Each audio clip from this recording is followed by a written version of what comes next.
Hey guys, subscribe for daily content. And if you're shopping for gear, make sure you check out the description for the newest items at some of the very best online retailers. There's also links for some of the items that I personally recommend. Thanks! What's going on YouTube? Metal Complex here, and today I've got another interesting knife review / knife overview to share with you guys. This is the Sniper Bladeworks AP Tanto. We've got titanium S35VN and some micarta here. Now this will be changed a little bit. This is a pre-production version, and there's going to be subtle changes to the actual release version. Just wanted to let you guys know. There is a pre-order available for this right now, and early birds do get a discount according to Sniper Bladeworks. I will link the information down in the description so that you guys can check it out if you want to. It does help my channel when you use those links, but that's entirely up to you. Thanks so much to Sniper Bladeworks for providing the Sniper review. I don't get to keep it. It's going to go back to Sniper when I'm done. Thanks to my patrons for supporting me, and please make sure to follow me on Instagram at metal_complex. This is a little guy.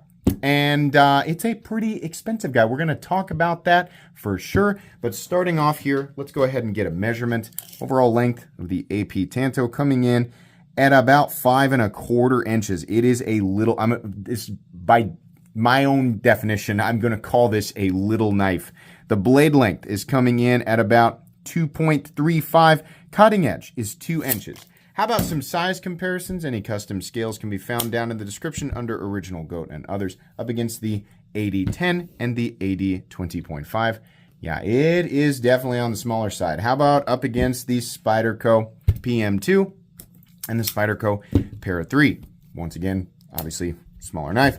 Finally, the Benchmade Griptilianer, in this case the Ritter Hogue, and the the Hogue Deca. Okay.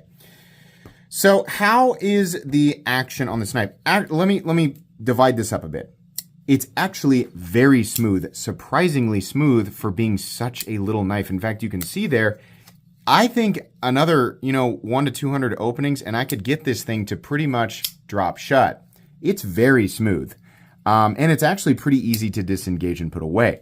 Deploying it with one hand, however, is not very easy to do. You can get it, but I just about did it there too. What happens is I flip it and my thumb, because it's moving so far, it almost wants to come back and touch the knife.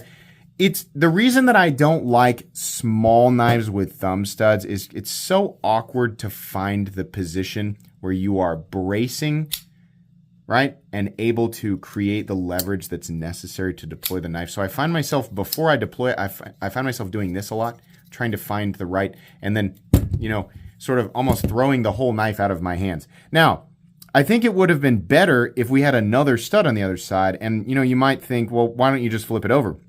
I tried. What happened was this T6 screw started to, it started to come loose, and then it started to free spin. So I couldn't actually remove it from the stud, and I didn't want to strip it. It should have just been a double stud. There's definitely room for it because there's room on this side, and this side is not cut any lower than the other side. The reason I'm saying that is because my middle finger is in a better position to deploy it or reverse flick it than my thumb is to, flip it out. Now, you'll adapt to it. You'll figure it out. Fortunately, they scalloped the area behind the thumb stud, but it's gonna, by the time when you deploy it, what you're left holding on to, like after you flip it, is about this much knife. So the other thing you can do is just wheel it out like a regular human being, or you can use 2 hands, which I would imagine is what a lot of people do with smaller knives. It doesn't need to be deployed the fancy cool way, but when we have a thumb stud knife and it's got really good action, that's how we like to deploy it. I'm just not super happy with what's left over holding onto the knife after I've successfully flipped it, and my thumb really wants to run itself into that edge. So the pivot action is fine. It's very smooth, and the overall, machining quality of this is very, very good. I'll tell you this, it looks very, very simple, but the actual overall machining quality of this is very good. It's just very awkward and not ideal to deploy. I wish it had a flipper tab, or I wish it had thumb studs on both sides. Definitely. I'm not, even if I could get that screwed, I honestly don't know if this is slightly nested into the blade, like if the hole over here is bigger, in which case, you wouldn't be able to flip that over. You'd have a little screw sitting in a big hole. So there's a joke there somewhere, but I'm not going to try and piece it together. So yeah, there you go. Make what you will of that. Let's go ahead and do carry profile thickness up against the Spyderco Para 3, it's actually a little bit thinner. Length and height up against the PM2 and the Para 3. Definitely not going to be a problem carrying this guy. It's light, it's compact. It's a little taller than you might expect for a little knife, but they didn't make it super chunky or thick. So yeah, easy. Let's go ahead and weigh it. Materials, we have, like I said, S35EN, we have titanium, and then we have just a piece of micarta. Now, the micarta, like I said, on the newer ones will look a little bit different. It honestly, one of my biggest complaints was just how blocky it looked, but the picture that they sent me, which I'm going to put up on screen right now, it looks as if the change they're making is at least coming with some extra rounding around the edges, right? It may not be a fully contoured piece of micarta, which would have been much better, but I think they are smoothing out the edges a little bit, so you can make what you will of that picture there. The weight on this guy comes in at 2.68 ounces, which is fine. That's about what I expected. The ratios are actually very, very good. It's just an awkward size. Let's go ahead and get out my tools for a hardware check. My tools are very inexpensive and very recommendable. You can find them right down in the section of my description that talks about the tools I use on this channel. That pivot is at least a T10. Has to be. And I'm correct. That's a T10. I love that. I don't like that the rest of the screws are T6 and that there's, well, actually, no. There's just 3 because they go all the way through. A lot of people don't like this. I do. I like that because the screw is longer. You don't have to worry about anything free spinning, right? And you have less hardware to deal with, which is a benefit, especially if you're working with a T6 screw. Now, every time I complain about that, somebody's like, "Oh, you just need to get quality tools." So that's the problem. Is I got Wea bits, and they're fine. I don't like T6 screws, and I don't like T6 bits because or anything smaller because after a while, those are the ones that wear the most. Those are the ones that strip out the most. Not all screws are created equally. You could have a super great tool and just a crappy, quality of screw, and it strips out immediately. But you have bigger teeth, you have a bigger, fastener head. Even if one or the other is less quality or they're both bad quality, it's just easier for the tool and the fastener to do their jobs because you have better engagement. The things are a little bit bigger. Generally speaking, I understand it's not that way across the board, right? But just get better tools is not the right answer. That's a dumb answer. Don't give me that answer. Okay, I'm sorry. So I read that the other day and I was like, what? Shut up. Anyways, yeah, so minimal hardware. Honestly, I wish that they would have milled a spot for the clip on the other side for lefties, right? Because, honestly, here, I'll give you an example. My index finger's getting in the way. I think you're left in a better position after you've reverse flicked it than when you thumb flick it. So lefties, you might have enjoyed this more, except for the fact that the clip is permanently on the wrong side, for you anyways. I guess you could carry it in your right hand pocket and just flip it with your left hand. A little awkward. Anyways, yeah. So, did we weigh it? We weighed it. We need to check the blade stock thickness. Blade stock thickness on the AP Tanto coming in at, what do we got here? What do we got here? I don't know why I'm doing this accent, but wow. Really? No, that's not right. That's not right. Holy moly.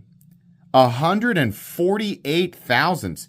I don't know why it doesn't look that thick to me, but okay. That's the same as like the PM2.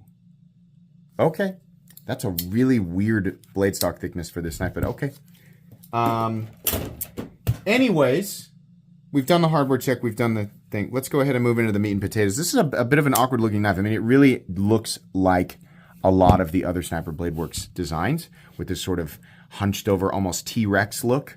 And it certainly does have that ergonomic shape. You're a little bit crunched in though. Even with my pinky hanging off the edge, I think the most awkward spot, which is generally the most comfortable spot on some of their larger models, it just doesn't quite fit. It's almost like it's accommodating for my size of fingers back here, but not up front. This area right here is really crunched me in.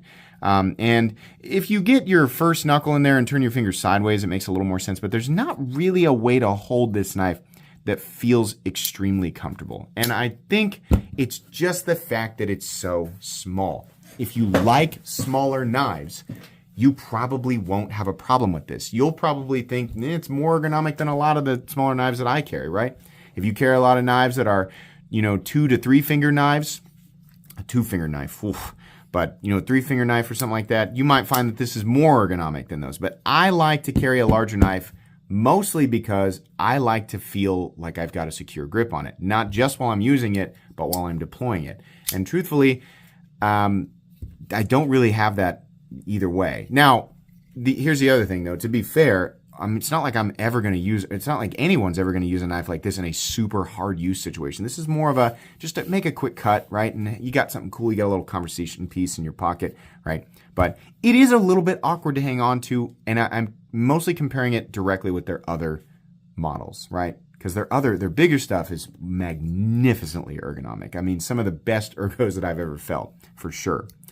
Nothing really special going on with the micarta or the titanium. It is super plain, no milling, right? Standoffs are kind of interesting. They're a little bit different, but really that's about it. Sniper Bladeworks on the blade. We have a very curvy, weird compound tanto. It actually is hollow ground right here. It still ends up being a fairly thick edge, and it's partially due to the starting thickness of the blade and the fact that they didn't actually start the grind till way down here. So the final edge, actually, you know what? I guess it's a pretty aggressive hollow grind because it's not bad. It's definitely a thicker grind out here. I think I can probably still slice with that edge and show you guys. Yeah, it'll still bite. That's just a really awkward edge to get a slice on. But you can see the difference between this cut and this cut. The first cuts were from the hollow ground edge, which is, it's just thinner than I thought it was. It really doesn't feel that thin, but okay, it cuts all right. A standard flat ground knife, something like, obviously something like the bug out is definitely going to cut way better. But this will still cut. It'll still do the trick. And it's got it's got a very robust tip for such a small knife, so we're fine.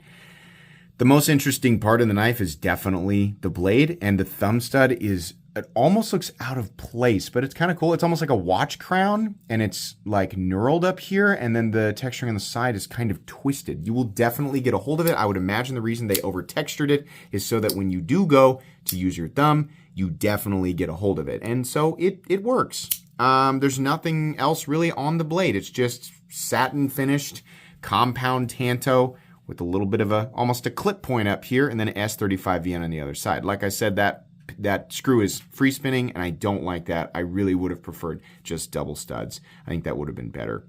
Or at least a D-shaped barrel so that we could get that out and flip it over to the other side, right? The rest of the knife, really, again, there's really just like nothing else going on here. There's no lanyard hole or anything like that, and that's okay. Some people like that, like just the minimal look. Pocket clip, carry depth is good. It's not super deep, but it's also not super shallow. Comes up, then goes down, and there's a little bit of a bill right here. On such a small knife, the clip is already small, but I would have preferred it was even smaller. It's just adding to the awkward grip. It's just a little bit weird, kind of digs into the hand. But again, you're probably not going to be bearing down on it super duper hard, right? And the scale that comes on the newer ones it looks like it's going to be a little bit more comfortable. I just really wish that this was elongated. It's just kind of a weird little knife, to be honest. There is no steel lock bar insert, and there's also, there's no over travel, but the clip is sitting halfway on the frame and halfway on the lock bar. It is extremely unlikely that you would bend the lock bar over and like enough to where it's going to bend out. You would have to overcome the tension of the lock bar and the spring. Not going to happen unless you're doing it intentionally. However, I still like to see lock bar inserts. Not necessarily for contact, but for maintenance. Like if the lockup geometry gets a little screwy down the road, then the chip can usually be popped out and another one in, and then bingo, bango, bongo. Don't know where that came from. You're good to go, right? Also, they double as over travels, so you just don't have to worry about it in general, right? So it's kind of weird that we're not seeing that. That's really pretty much it. This is, I'm gonna be honest with you, this is probably my least favorite of the bunch from Sniper Bladeworks that they sent. And the price is really high.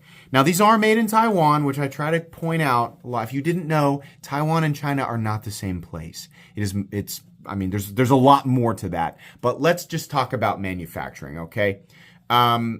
It costs a lot more to manufacture things in Taiwan than it does China. A lot more. It's not as expensive as the USA, but it is definitely more than China. So you can think whatever you want, but that's factually true, right? So we can't just pretend that away. That is the case. And they are obviously intentionally trying to, it would cost way more money to have this made in the United States. So they're trying to cut down the price a little bit and still not have it made in China. I would imagine that was their goal. That being said, this is very expensive. MSRP is $225. If you pre-order this, you get the early bird discount. It brings it down to $190. Even at $190, that's very high. I was thinking that this would be about $150. Now, not just because small, right? But also because a lot of people are like, $200, I'd get a sword for that. It's not, that's not how it works. It's not like if it's smaller, it costs less. No. Sometimes small things can still, have materials that cost a lot of money and, have machining that costs a lot of money. But that's not really the case here. It's very simple scale. It's not full titanium, very simple titanium, no texturing, no contouring. It's made well. It's nice, right? Everything's nice. I don't distrust anything. In fact, we didn't really talk about lockup. Lockup is great. The lockup on all of these knives from Sniper Bladeworks has been excellent. No lock rock, anything. No lock stick, which is nice because it's probably a carbonized lock face, titanium on steel, right? But no lock stick at all. No pivot lash. Very smooth and very consistent. And honestly, it's got a nice detent and the thing is centered, right? So it's made well, definitely. It's just very, very simple. Unless you just really, really love small knives and you really, really love the Sniper Bladeworks look, it's probably not going to be for you. But not every knife is made for everybody. In fact, I don't think any knife is made for everybody. I mean, I can't think of one. So, I don't think this was necessarily marketed for everyone. It really is exactly that. It's people who want a really small knife and also want that Sniper Bladeworks look. I like literally all of their other folding knives more than this one. But I also like larger knives. So you just kind of have to ask yourself, is it worth the price to me? But I mean, if we're talking competition, that's not a super competitive price. There's a lot of things out there, even Taiwan-made knives that are, the same or better in terms of pricing and that have a little bit more going on with them. But it's not bad. It's just really, this knife is fine. It's just the price is very confusing. So that's really all I have to say about it. If you're interested, though, there are links for this and the other knives that they previously released or recently released down in the description. And then you can also check out their other knives on their website, which I'll also link down below. That's pretty much it today, guys. Thanks so much to Sniper for sending this in and letting me take a look at it. Please make sure to follow me on Instagram at metal_complex. If you enjoyed this video, leave a like. If you'd like to check out my other content, I do of course have lots of videos of knives that are either expensive or inexpensive that I do or don't like, so check those out. And if you enjoy all my content, go ahead and click on that Metal Complex logo right there and subscribe because there's definitely more coming. Thanks again for watching, everybody, and have a great day.